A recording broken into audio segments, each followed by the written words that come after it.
ketika kita memasuki kuburan. Sebenarnya yang disabdakan oleh Nabi SAW adalah bahwa kuburan itu adalah tempat tinggalnya orang yang sudah meninggal. Sebagaimana kita hidup, kalau bertamu ke rumah tetangga harus ketok pintu, ucapkan salam. Maka kalau kita masuk ke dalam pemakaman, Assalamualaikum ya ahlad diyar, ada salam juga sebagai etika. Nah, termasuk juga lepas sendal. Sebenarnya itu sudut pandang kita, sejauh mana kita menghargai ahlad diyar, menghargai makam-makam orang yang meninggal dunia. Makanya kata Nabi, tak boleh kita melangkahi makam. Kenapa? Haram. Itu tidak memuliakan makam. Tidak boleh kita duduk di atas makam. Haram. Karena itu tidak memuliakan orang yang dimakam di dalamnya. Nah, jadi sebenarnya itu hanya penjelasan yang lebih luas tentang apakah kita harus lepas sendal. Tetapi secara syariat bukan masalah sendalnya, tetapi memuliakan tempat-tempat orang yang meninggal dunia. Tidak boleh kita langkah, tidak boleh kita rusak, harus kita mengucapkan salam dan seterusnya.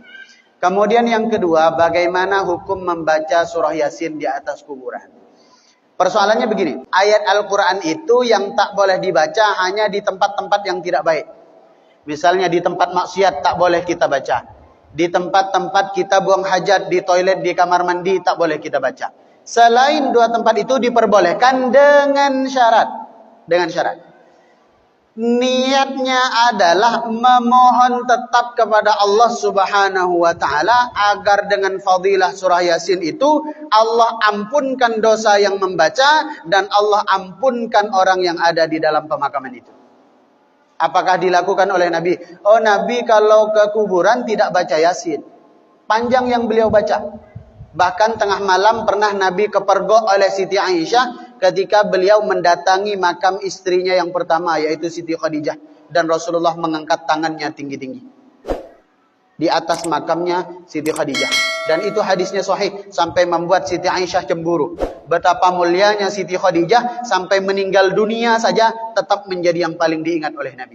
Tetapi catat, Nabi bukan berdoa kepada Siti Khadijah. Nabi berdoanya tetap kepada Allah, memohon ampun atas dirinya dan memohonkan ampun atas orang yang sudah meninggal dunia, yaitu istrinya. Nah, sama persis, tinggal diperbaiki niat. Yang sekarang menjadi keliru itu ketika sudah berlebihan.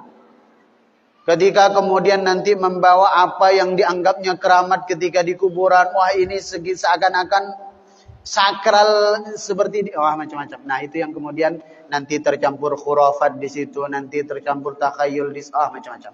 Bahkan nanti ada syirik yang muncul di situ. Jadi sebenarnya surah Yasin itu asal tidak di tempat maksiat dan tidak di tempat-tempat kotor sah dibaca. Yang mesti diperbaiki niatnya. Karena berziarah kubur itu kata Nabi mengingatkan kepada kematian. Dan dalam hadis Nabi yang lain, bahagianya orang meninggal yang diziarahi persis sebagaimana orang hidup yang dikunjungi.